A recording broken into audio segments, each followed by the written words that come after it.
Illmatic or it was written. Huh? What? Illmatic or it was written. Hold on, man. Hold on, brother. Illmatic or it was written. This came up again recently, and I think the culture has been asking the wrong question for almost 30 years. Because every time this debate comes up, it seems like somebody has to win and somebody has to lose. And I don't think that's how these albums were ever meant to be judged. By the end of this video, I'm going to make the case that Illmatic and It Was Written weren't trying to accomplish the same thing in the first place. That's why this debate never really has an answer. One album introduced us to one of the greatest lyricists who ever touched a microphone. The other showed us what happened after the world realized it. Those are two completely different missions. So asking me to choose between them, it's like asking me which one of my kids I like better.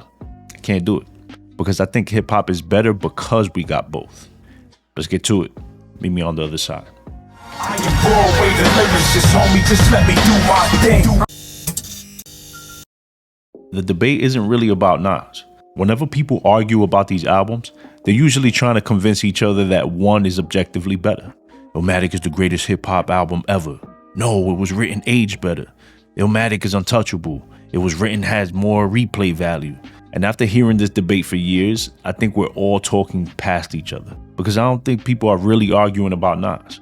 I think they're arguing about what they value most in hip hop. And that's a completely different conversation.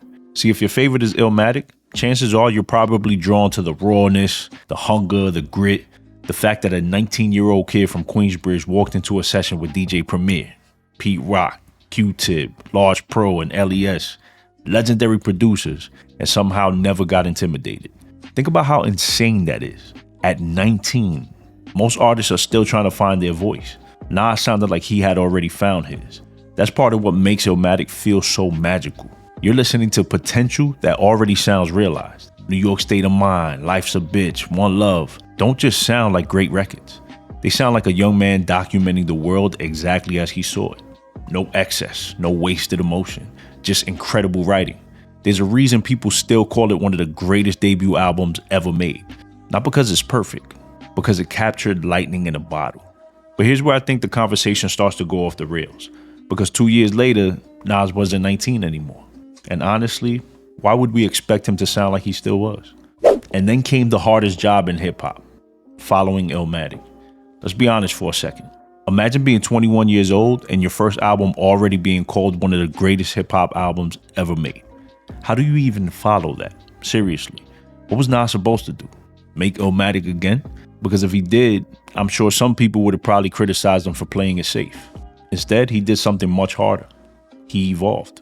Now, whether you personally prefer It Was Written is a different conversation. Nas became even more ambitious. The production got bigger. The concepts got broader.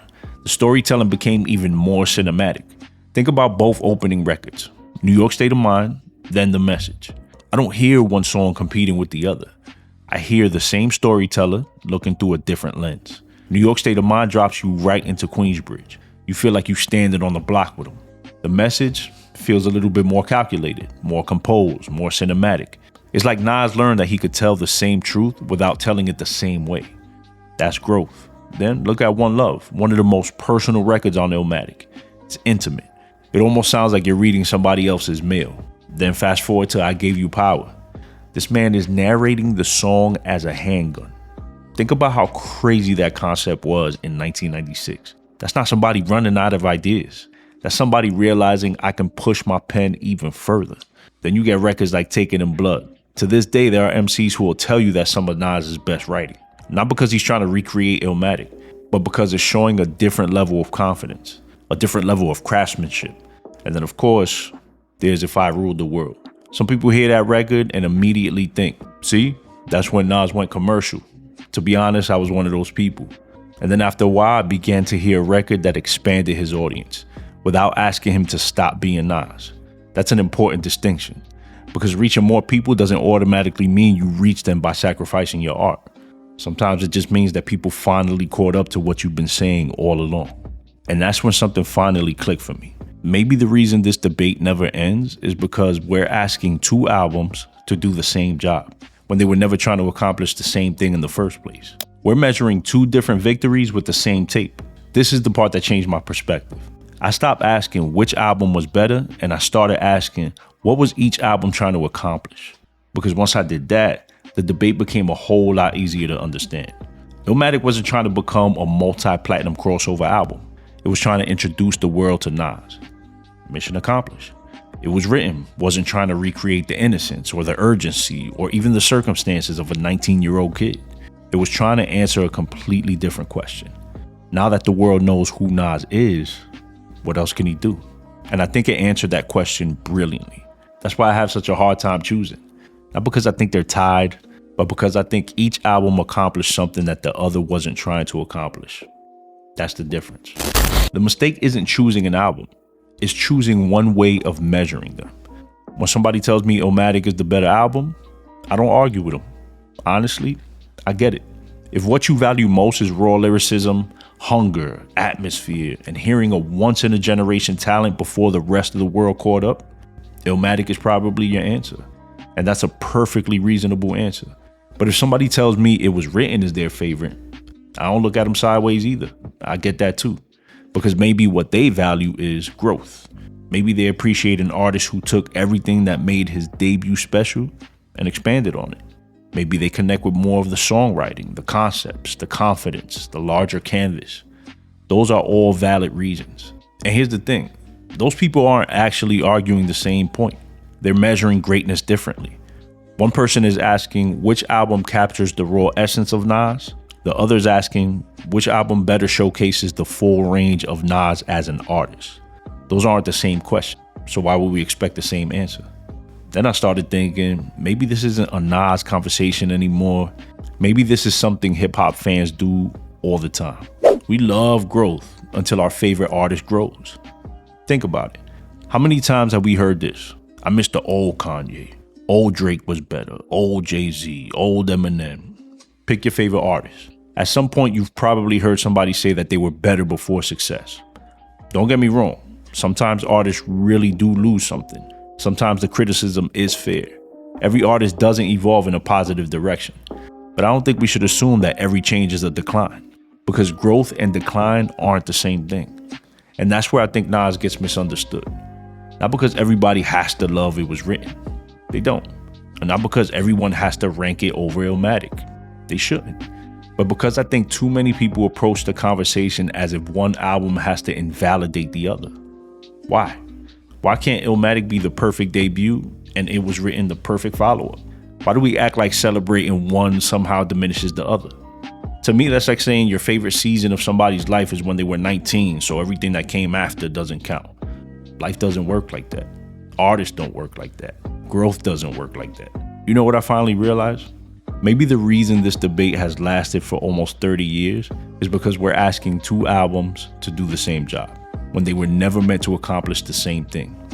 Illmatic wasn't trying to prove Nas could make hit records. It Was Written wasn't trying to prove he belonged. One was introducing an artist, the other was expanding one. One captured promise, the other captured progression.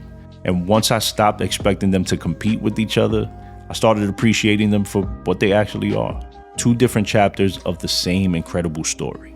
So, if that's true, then maybe the answer to the question I asked at the beginning isn't nearly as simple as picking one album over the other. Because I think we've been answering the wrong question all along. So, Illmatic or It Was Written? After all these years, my answer is still the same. Yes. I can't choose. Not because I'm trying to avoid the question, not because I think they're tied, and not because I'm afraid of upsetting Nas fans. I can't choose because I don't think they're competing with each other.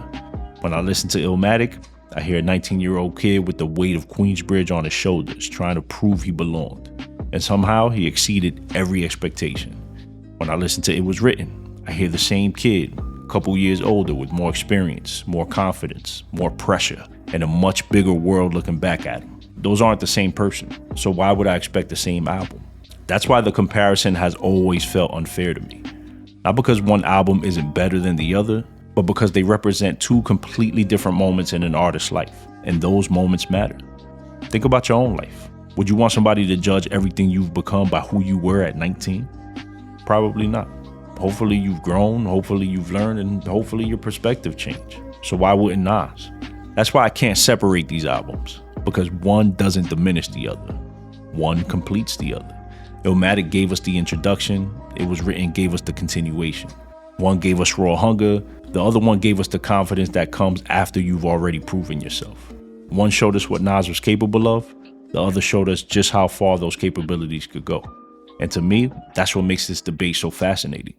Not because there's a right answer, but because your answer probably says more about what you value in hip hop than it does about the albums themselves. If your answer is Illmatic, I get it. If your answer is It Was Written, I get that too. Because I don't think either side is wrong. I just think they're appreciating different things. And maybe that's the question we should have been asking all along. Not which album is better, but what do you value most in an artist? Because once you answer that question, your answer to Illmatic versus It Was Written usually makes perfect sense. But now, I want to hear from you. Do you agree, or do you think I'm completely off? But more importantly, which qualities do you value most? The raw hunger and promise of Illmatic, or the growth, confidence, and expanded vision of It Was Written? I genuinely want to hear where y'all stand on this because I don't think there's a wrong answer. And if you enjoyed this video, be sure to hit that like button, consider subscribing to the channel, click that bell icon so you get notified when I upload new content. And if you want more conversations like this, be sure to click here to see more. Thank you guys so much for watching. I truly appreciate y'all. Peace.